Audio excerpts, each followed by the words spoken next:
اعوذ باللہ من الشیطان الرجیم بسم اللہ الرحمن الرحیم اہدنا الصراط المستقیم صراط الذین انعمت علیہم غیر المغضوب علیہم ولا الضالین آمین۔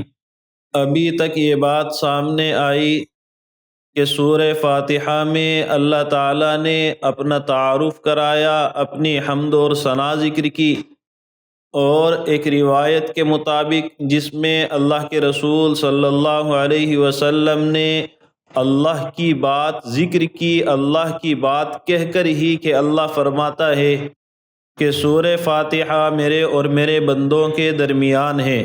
سورہ فاتحہ میں اللہ نے پہلا آدھا حصہ اپنے لیے رکھا جس میں اللہ نے اپنی تعریف ذکر کی، اپنی ثنا کی، اپنی بزرگی بیان کی۔ آخر کا آدھا حصہ بندوں کے لیے رکھا جس میں بندوں کو اللہ سے مانگنے کا سلیقہ سکھایا۔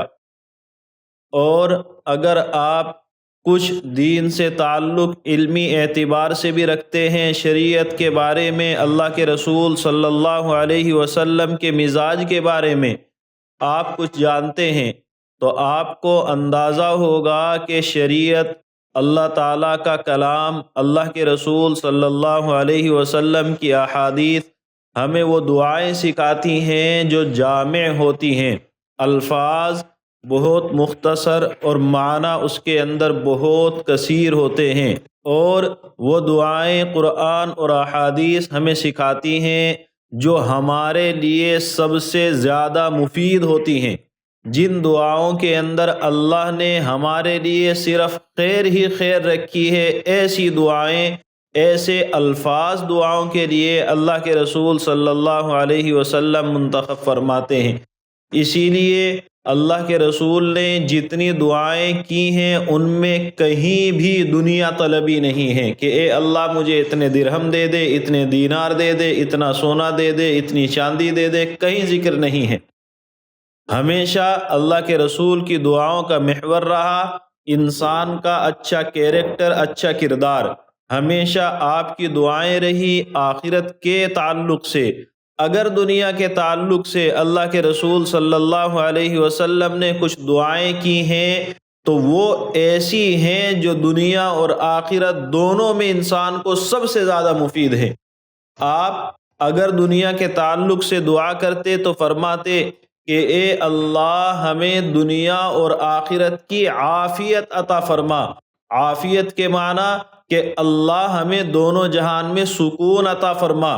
سکون پیسوں کے ذریعے آئے تو پیسے عطا فرما، بغیر پیسوں کے سکون ہے تو پیسوں کے بغیر سکون عطا فرما۔ یہ بات آپ جانتے ہیں کہ سکون، راحت اور آرام کے لیے کیا چیز کس وقت مؤثر ہو سکتی ہے، وہی چیز دوسرے وقت میں مؤثر نہیں ہو سکتی ہے۔ تو اللہ جانتا ہے کہ ہماری عافیت دونوں جہاں کے اندر ہمارے لیے خیر کیا ہے۔ تو اللہ کے رسول جب دعا کی تلقین کرتے ہیں تو اللہ سے دنیا اور آخرت کی عافیت کا سوال کرنے کے لیے کہتے ہیں۔ اللہ کے رسول ذہنی الجھنوں سے نجات کے لیے دعا کرتے ہیں تو کرتے ہیں کہ بھئی اللہ سے دعا یہ کریں کہ اے اللہ قرضوں سے نجات عطا فرما، بزدلی سے نجات عطا فرما، کسی کے سامنے ہاتھ پھیلانے سے نجات عطا فرما۔ اس طرح کے الفاظ کہ اے اللہ ان سب سے پناہ عطا فرما، یہ اللہ کے رسول کی دعائیں ہوتی ہیں۔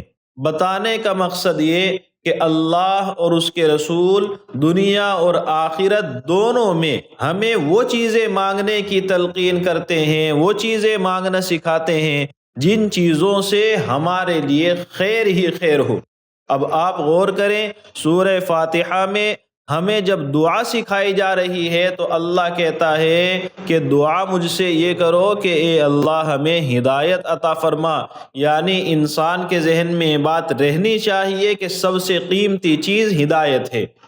کل جو آیتیں پڑھی تھی ان کے متعلق جو کچھ عرض کیا گیا تھا وہاں ہدایت کی اہمیت آپ کے سامنے رکھ دی گئی تھی۔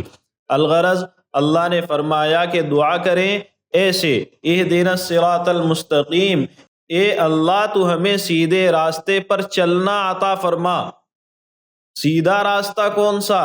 صراط الذین انعمت علیہم، ان لوگوں کا راستہ جن پر تو نے انعام کیا ہے۔ یہاں سب سے پہلے غور کریں، سیدھے راستے کی ڈیفینیشن، سیدھے راستے کا مطلب اور اس کی وضاحت اللہ نے کی۔ لوگوں کا راستہ، انسانوں کا راستہ، ان انسانوں کا جن پر اللہ کا انعام ہوا ہے۔ اللہ نہیں کہتا ہے کہ قرآن اور حدیث کا راستہ، ان لوگوں کا راستہ یقیناً وہی ہے جو قرآن اور حدیث کا راستہ ہے، لیکن اللہ نے قرآن کریم میں جو انداز اختیار کیا وہ یہ کہ ان افراد کا راستہ جو صحیح راستے پر، قرآن اور حدیث کے راستے پر چل رہے ہیں، ان لوگوں کا راستہ۔ یعنی اللہ ہماری فطرت کو جانتا ہے، انسان کا نیچر یہ ہے کہ وہ انسان دوسرے انسان کو دیکھ کر سیکھتا ہے، وہ دیکھتا ہے کہ اس نے اس کام کو ایسے کیا ہے تو مجھے بھی ایسے کرنا ہے۔ آپ کسی بھی میدان کے اندر جائیں تو آپ دیکھیں گے وہاں انسان انسان کو سکھاتا ہے۔ ڈاکٹری کے اندر جب آپ نکلتے ہیں تو وہاں آپ کو کتابیں بہت ساری ہیں، ہر طرح کی آپ کو نالج مل سکتی ہے کتابوں سے، لیکن آپ معتبر ڈاکٹر، اس لائق کہ آپ علاج کر سکیں، لوگ آپ کو اس لائق سمجھ لیں، اس کے لیے ضروری ہے پریکٹیکل، باقاعدہ آپ نے کسی انسان کے ساتھ میں رہ کر کے پریکٹس کی ہوگی تو سمجھا جائے گا کہ ہاں آپ نے اس چیز کی نالج حاصل کی، یعنی وہ نالج آپ کو انسان سے باقاعدہ لینی پڑے گی۔ اسی طرح کسی بھی محکمے کے اندر چلے جائیں، ڈرائیونگ آپ کر رہے ہیں، کتابیں پڑھ کر کے ڈرائیور نہیں بنیں گے، باقاعدہ کسی انسان کے ساتھ جا کر آپ کو پریکٹس کرنی پڑے گی تو آئے گا۔ اسی طریقے سے وکیل بننا چاہتے ہیں تو عدالت کے چکر جب تک نہیں لگائیں گے، وہاں کے ماحول کو، انسانوں کے ماحول کو، کتابوں کے ماحول کو صرف نہیں، انسانوں کے ماحول کو جب تک نہیں دیکھیں گے تب تک آپ ایک اچھے وکیل نہیں بن سکتے ہیں۔ تو انسان کی فطرت یہ، خود آپ اپنے بارے میں غور کریں، آپ نے نماز پڑھنا کیسے سیکھا تھا؟ کسی کتاب میں دیکھ کر؟ زیادہ تر انسان وہ ملیں گے جس نے پاس والے کو بچپن میں دیکھا تھا کہ رکوع ایسے کر رہا ہے، سجدہ ایسے کر رہا ہے، ایسے کھڑے ہوتے ہیں، ایسے ہاتھوں کو باندھتے ہیں، یعنی آپ نے خود اپنی نمازیں ایسے سیکھی ہیں۔ آپ ابھی بھی جب سیکھ چکے ہیں، اس کے باوجود مسجد کے اندر بے شمار لوگ عید کی نماز میں آپ دیکھیں گے کہ نماز میں ہاتھ اٹھانے ہیں یا نہیں پاس والے کو دیکھتے ہیں۔ جنازے کی نماز جو 2-4 مہینے میں کم سے کم کہیں نہ کہیں پڑھنے کو مل جاتی ہے، اس نماز کے اندر بھی لوگ ہاتھ اٹھانے ہیں یا نہیں پاس والے کو دیکھتے ہیں۔ کہیں کسی کتاب کا مطالعہ کر کے یا اس مطالعہ کیے ہوئے کو یاد کر کے جا کے نماز نہیں پڑھتے ہیں۔ 2-4 آدمی پورے مجمع میں ہوتے ہیں جو اس طرح کے ہوتے ہیں۔ زیادہ تر انسانوں کی حالت یہ ہوتی ہے کہ وہ اپنے پاس والے کو دیکھتے ہیں تو سیکھتے ہیں، یعنی انسان کی فطرت کہ وہ لوگوں کو دیکھے گا، دیکھ کر ان کے عمل کی نقل کرے گا اور اس نقش قدم پر چلنے کی کوشش کرے گا جو ان پہلوؤں نے یا اس کے بڑوں نے یا اس کے معتبر لوگوں نے چھوڑا ہے۔ اسی انسانی فطرت کو اللہ نے یہاں سامنے رکھا اور یہ کہا کہ اے اللہ تو ہمیں ان لوگوں کا راستہ سکھا۔ اس لیے عرض یہ کرنا ہے کہ جب کوئی شخص آپ کو آ کر کے کہے کہ دین وہ ہے جو قرآن اور حدیث میں ہے تو آپ اس کی تصدیق کریں، مانیں آپ نے صحیح کہا، لیکن جب اس لائن کو وہ آگے بڑھاتا ہے کہ دین وہ نہیں ہے جو امام ابو حنیفہ نے، امام مالک نے، امام شافعی نے، امام احمد ابن حنبل رحمۃ اللہ علیہم اجمعین، ان حضرات میں سے کسی کا نام لے کر کے دین وہ نہیں ہے جو انہوں نے بتایا ہے، تو آپ اسی شخص سے پوچھیں کہ کیا انہوں نے قرآن اور حدیث کو چھوڑ کر کہیں اور سے دین لائے تھے؟ تورات و انجیل سے دین لائے تھے؟ آپ کو معلوم ہے کہ ان حضرات نے وہیں سے سیکھا ہے، انہوں نے قرآن اور حدیث کے اندر محنت کی، اور اس محنت میں کم سے کم اتنی محنت تو ان حضرات کی ہے کہ انہوں نے آپ کے پیدا ہونے سے لے کر کے موت تک، بلکہ موت کے بعد قبر میں اتارے جانے تک کے حالات، آپ کی زندگی سے جڑے ہوئے مسائل لکھے ہیں۔ اور جب آپ 2 لائن لکھیں گے تو آپ کو پتہ چلے گا کہ 2 لکھنے کے لیے 100 پڑھنی پڑتی ہے، تب جا کر کے کچھ لکھا جاتا ہے۔ تو ان حضرات نے کچھ تو محنت کی ہے۔ تو جب ہم دیکھیں کہ انسانی فطرت یہ کہتی ہے کہ انسان کو دیکھ کر کے سیکھنا ہے، تو کس کو دیکھ کر کے سیکھنا ہے؟ اس آدمی کو جس نے کچھ پڑھا لکھا ہو، پھر اس آدمی کو جس کی دینداری پر آپ بھروسہ کرتے ہوں۔ آپ جانتے ہیں یہ چاروں وہ اپنے وقت کے وہ بزرگ ہیں جن کی شہادت تاریخ دیتی ہے، جن کے زمانے کے عوام ہو یا علماء ہو، جن کے زمانے کے حکمران ہوں، سب معترف تھے کہ یہ حضرات اللہ والے ہیں، اسی لیے تو انہوں نے جیل میں جانے کے باوجود، مشکلات سہنے کے باوجود انہوں نے ہمیشہ حق کو قائم رکھا ہے، اور جن حکمرانوں نے ان سے وہ کام کرانے چاہے جو انہوں نے نہیں کیے، اس وجہ سے کہ وہاں ان کا نفس خوش ہو جاتا، آخرت خراب ہو جاتی، بادشاہ خوش ہو جاتا، خدا ناراض ہو جاتا، ان چیزوں کے اندر انہوں نے وقت کے بادشاہ کو خوش کرنے کے بجائے، اپنی جیب بھرنے کے بجائے، اپنا مرتبہ بلند ہوتا ہوا دیکھ کر اس کو ٹھکرانے کو پسند کیا ہے۔ تو ان حضرات نے علم سیکھا، ان حضرات نے اللہ سے اپنے تعلق کو قائم کیا۔ یہ وہ حضرات ہیں جو اللہ کے رسول کے زمانے کے سب سے زیادہ قریب ہیں۔ ان میں سے حضرت امام ابو حنیفہ رحمۃ اللہ علیہ وہ شخص جو صحابہ کی صحبت یافتہ ہیں، یا پھر دوسرے وہ اکابرین جنہوں نے صحابہ کے ساتھ رہنے والے تابعین کو دیکھا، ان سے ملاقات کر کے ان سے دین کو سیکھا۔ اب آپ غور کریں، ہمیں سیکھنا انسان سے ہے، تو اب کس انسان سے جو آج کے زمانے میں پیدا ہوا اور اس نے ان حضرات کی کتابوں میں سے دو چار مسئلے ایسے دیکھے جہاں اس کو لگتا ہے کہ یہ غلط ہیں، جہاں اس کو لگتا ہے کہ یہ قرآن اور حدیث سے الگ ہو رہے ہیں، اس کو لگتا ہے حقیقت میں نہیں ہے، تو اس طرح کے مسائل انہوں نے نکالے اور نکال کر کے آپ کے پاس دکان کھول کر بیٹھ گئے۔ آپ ان کی باتوں میں آ گئے، اور باتوں میں کیوں آئے؟ انہوں نے کہا دیکھو قرآن میں یہ ہے، دیکھو حدیث کے اندر یہ ہے۔ آپ نے ان کی باتوں پر اعتماد کیا اور کہنے لگے کہ امام ابو حنیفہ ایسے ہیں، فلاں حضرت ایسے ہیں، امام شافعی ایسے ہیں، امام مالک ایسے ہیں، امام احمد بن حنبل رحمۃ اللہ علیہ ایسے ہیں۔ اس آدمی کی باتوں میں آئے ہیں جس نے آپ کو تصویر کا پورا رخ نہیں دکھایا ہے، آدھا حصہ دکھایا ہے، اور آدھا حصہ دیکھنے کے بعد حقیقت سمجھ میں نہیں آیا کرتی۔ قرآن کریم کہتا ہے یا ایھا الذین آمنوا لا تقربوا الصلاۃ وانتم سکارى، بے ہوشی کی حالت میں نماز کے قریب مت جاؤ، بے ہوشی کی حالت میں، لیکن دکھانے والا آپ کو کہتا ہے کہ تم نماز کے قریب مت جاؤ۔ اتنا حصہ اس نے دکھایا، باقی کا ترجمہ اس نے آپ کو دکھایا نہیں۔ دین پورا شروع سے لے کر آخر تک ہر انسان سیکھے، یہ اس کے لیے ممکن نہیں ہے۔ جب ہر انسان کے لیے ممکن نہیں ہے تو آپ نے اعتماد کیا اس آدمی پر، اور اس نے آپ کو قرآن کریم کا کوئی بھی ٹرانسلیشن ہندی کا، اردو کا یا انگلش کا یا جو زبان آپ جانتے ہیں اس زبان میں سے اٹھایا اور اٹھا کر کے آپ کو دکھایا، دیکھو اس میں لکھا ہے کہ نماز کے قریب مت جاؤ۔ آپ نے کہا بالکل قرآن میں لکھا ہے، اس لیے میں نے قرآن پر عمل کرنا شروع کر دیا۔ جب کرتے رہے زندگی ختم ہو گئی، فرشتوں کا سامنا ہوا قبر میں، انہوں نے آپ سے اعمال کے حساب کتاب کو چیک کرنے کی کوشش کی، آخرت میں پتہ چلا کہ اعمال تو آپ کے بہت خراب ہیں، آپ نے تو کبھی نماز پڑھی ہی نہیں۔ فرشتوں نے آپ سے پوچھا بھائی آپ کی نمازیں کہاں ہیں؟ آپ نے کہا میں نے قرآن پر عمل کیا تھا۔ کہ کیسے عمل کیا تھا؟ کہ قرآن میں لکھا ہے لا تقربوا الصلاۃ۔ فرشتے ڈنڈے اٹھائیں گے اور اٹھا کر کے آپ کو بجانا شروع کریں گے، وہاں آپ کو سمجھائیں گے کہ آپ نے قرآن پر عمل نہیں کیا تھا بلکہ اس آدمی پر عمل کیا تھا جس نے وانتم سکارا کو چھپا لیا تھا کہ بے ہوشی کی حالت میں نماز مت پڑھنا۔ بالکل یہی حالتیں ہوتی ہیں ان لوگوں کی جو آپ کو آ کر اس طرح کی باتیں سمجھاتے ہیں۔ ایک آسان مثال آپ کے ذہن کے حساب سے میں آپ کو دوں، آپ کو معلوم ہے کہ پیراسیٹامول بخار کی دوائی ہے، آپ کو بخار ہوا، میں نے اٹھا کر آپ کو وہ دوائی دی۔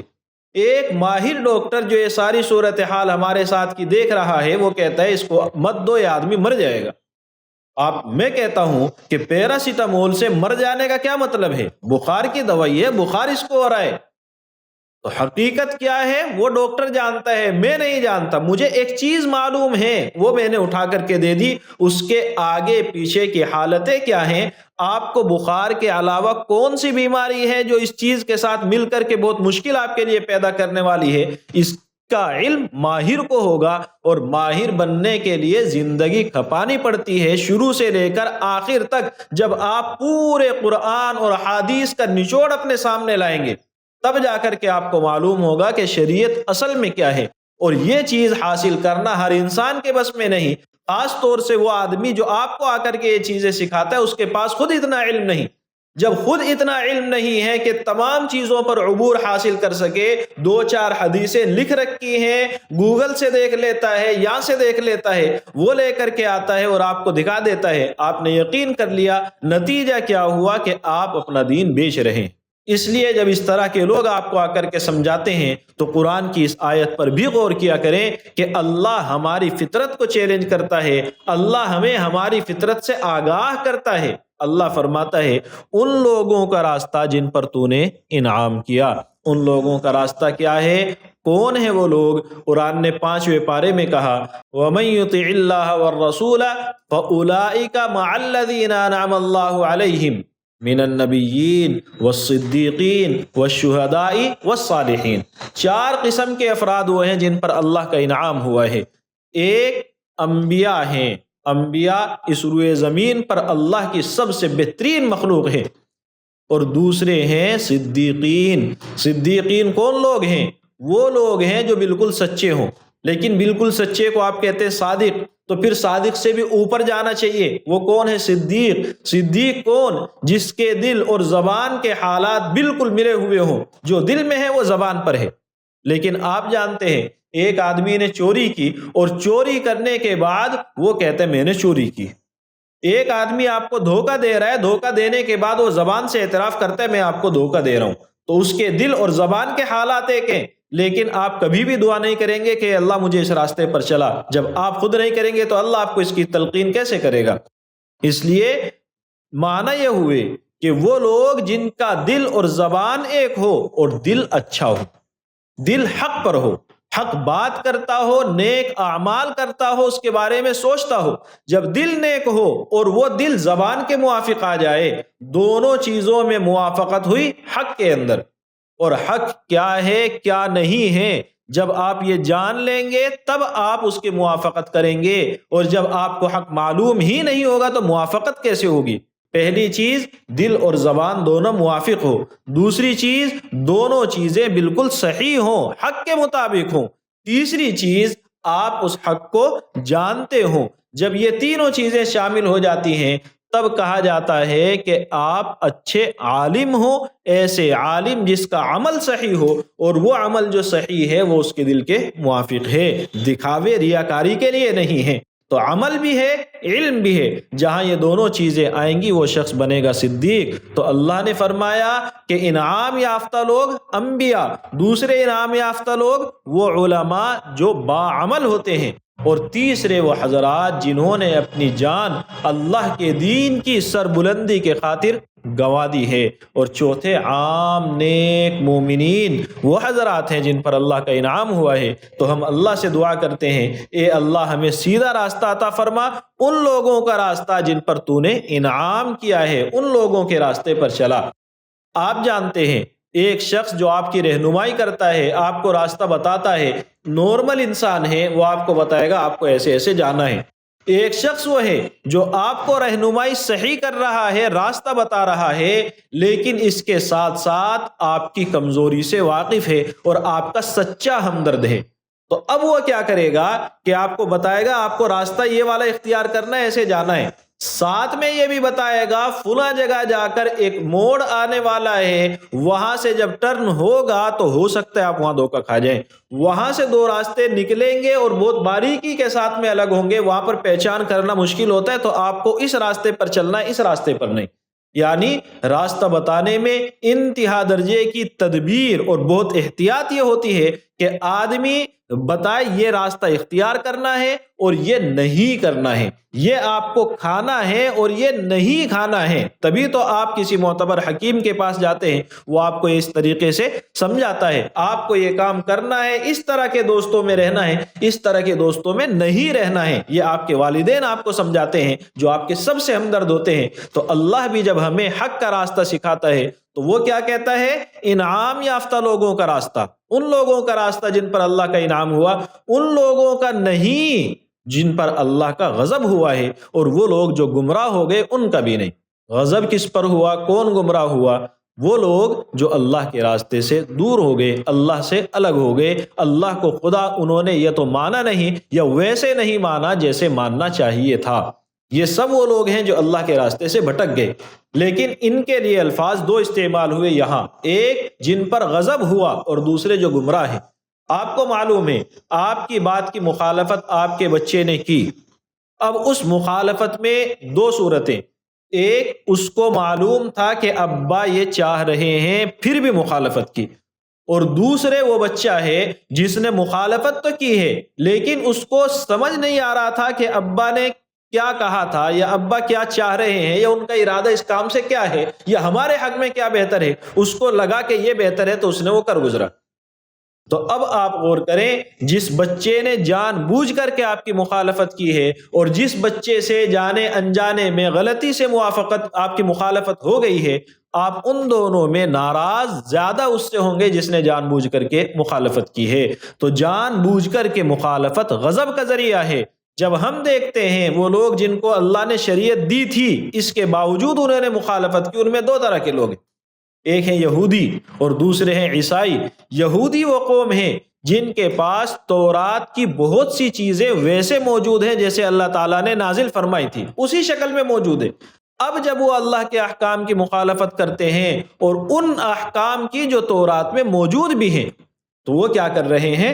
جان بوجھ کر کے مخالفت کر رہے ہیں۔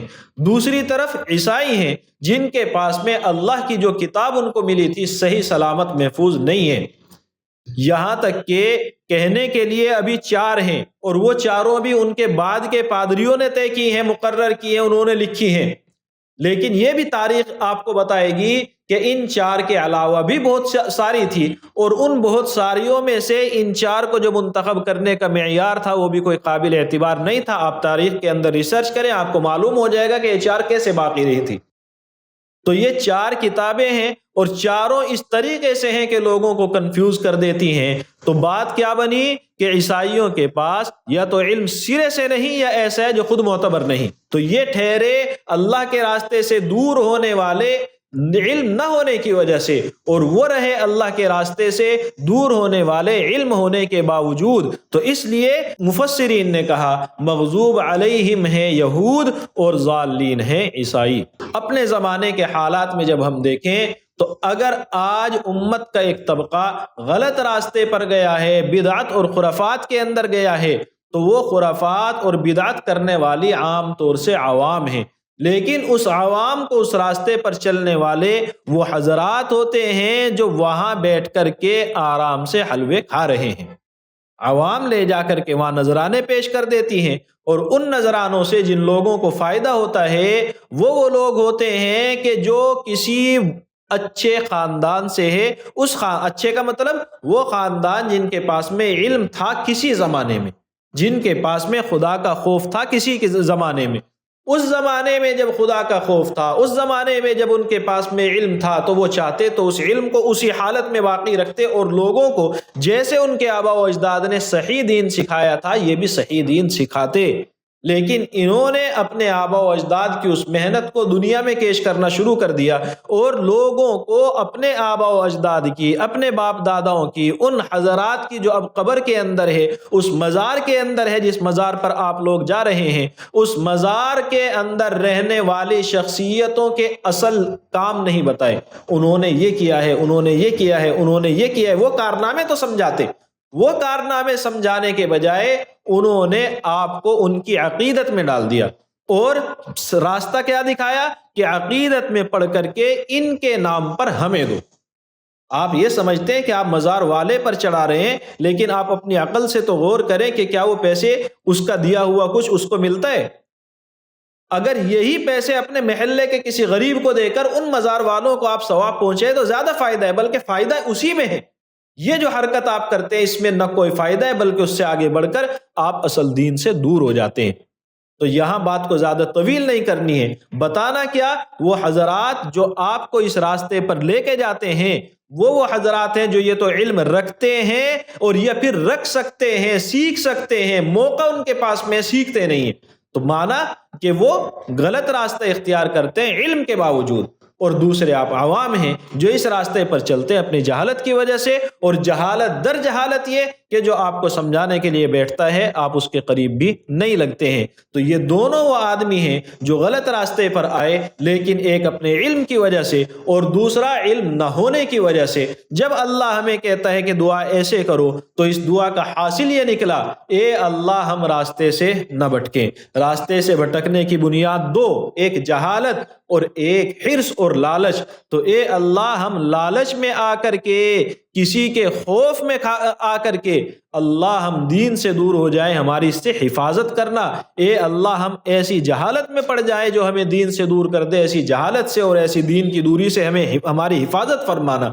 یہ دعا اللہ آپ کو سکھاتا ہے۔ اب آپ پوری صورت کو ذہن میں بٹھائیں، آپ کو دعا کیا کرائی گئی ہے؟ اللہ کی تعریف کرائی اور اللہ سے دعا یہ بتائی گئی کہ اے اللہ ہمیں سیدھا راستہ عطا فرما، سیدھا راستہ تیرے نیک بندوں کا، اور ان نیک بندوں کے راستے پر چلتے ہوئے اگر لالچ آڑے آیا، ان نیک بندوں کے راستے پر چلتے ہوئے اگر جہالت ہمارے لیے مشکل پیدا کرنے لگے، اے اللہ تو اپنے رحمت کو ہمارے ساتھ لگا دینا تاکہ ہم اس رحمت کے سہارے آخر میں تیرے قریب آ جائیں، اپنی اس صحیح منزل پر آئیں جہاں سے حضرت آدم علیہ السلام ہمیں اس دنیا میں لے کر کے آئے تھے۔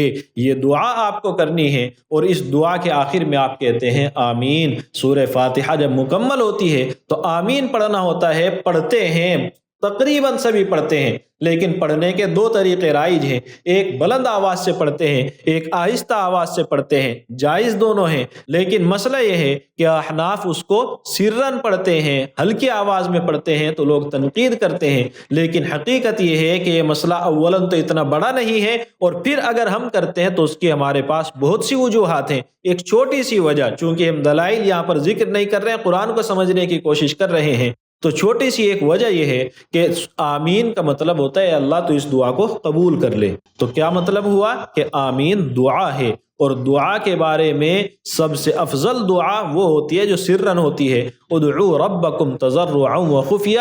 قرآن کہتا ہے کہ اللہ کو جب پکارو عاجزی کے ساتھ، گریہ وزاری کے ساتھ، آہستہ آہستہ پکارو۔ تو اللہ کے یہاں پسندیدہ دعا سرن ہے، اس لیے احناف کہتے ہیں کہ آمین سرن ہونی چاہیے۔ کوئی اگر بلند آواز سے پڑھتا ہے ہم اس کو اوپر بھی تنقید نہیں کرتے ہیں، اس کو برا بھلا نہیں کہتے ہیں۔ یہ چند باتیں تھیں جو ہم نے ابھی تک سورہ فاتحہ کے اندر پڑھی ہیں۔ اب جب آپ سورہ فاتحہ نماز میں پڑھیں تو ان باتوں کو ذہن میں لائیں کہ سب سے پہلے جب ہم اللہ کی تعریف کرتے ہیں تو اللہ آپ کو جواب دیتا ہے۔ آپ اللہ کو رحمان اور رحیم کہتے ہیں، اللہ خوش ہو کر آپ کو جواب دیتا ہے۔ اسی طرح ہر آیت کا اللہ نے جواب دیا ہے جو اب سے پہلے ذکر کیا جا چکا ہے۔ تو آپ کو بھی چاہیے کہ سورہ فاتحہ جب پڑھیں تو آپ جلد بازی میں چند آیتیں ایک ساتھ نہ پڑھا کریں، ایک ایک آیت کو پڑھیں تاکہ اللہ سے بات کرنے کا موقع ملے، ہر آیت پر اللہ کی طرف سے آپ کو جواب ملے۔